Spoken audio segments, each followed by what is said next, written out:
4 подземный парк, 236 машин, плюс 4 этажа торговли помещения. Дальше идет 28, находится сейчас самые высокие здания в Бишкеке и Кыргызстане.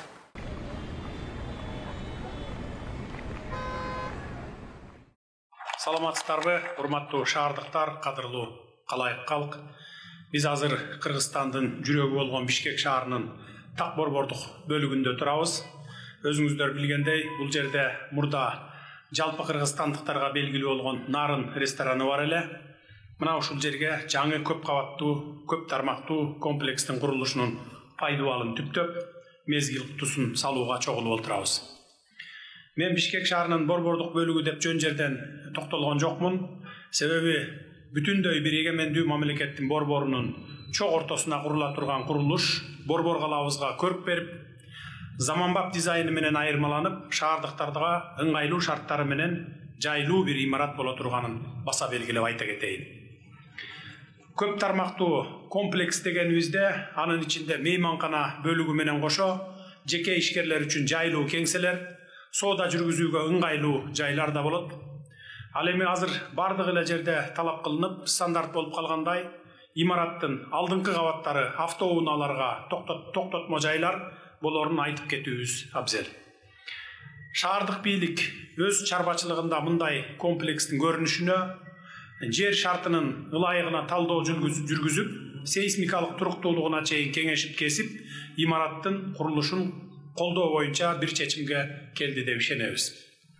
Себеби аты айтып тургандай, көп тармактуу комплексте көптөгөн жарандарыбыз иштей турганы, анын мейманкана бөлүгүндө дагы бир топ адамдар күндүзү иш маалында мындай ири имаратка кирип чыккандарда арбын болорун эске алганыбызда, биринчи иретте курулуштун сапатына чоң маани беришибиз керек. Бүгүнкү күндө өлкөбүздө ушул сыяктуу бир катар курулуштар жүрүп, курулуш тармагында өнүгүп өсүү ыкчам темп менен баратат. Мен өткөндө дагы айттым эле, бул ирет дагы айта кетейин. Өлкөбүзгө инвестиция салып, курулуш курам деген ички сырткы инвесторлордун, ишкерлердин баарына кайрылат элем. Деги эле биздин мамлекеттик саясатыбыз инвесторлордун өлкө аймагында ийгиликтүү иш алып барышына жагымдуу шарттарды түзүү болуп саналат. Мына ошондуктан кайсы гана тармакта болбосун, бизде ишкердик кылууга ниеттенгендерге ар тараптан жеңилдиктер бар экенин эске сала кетейин.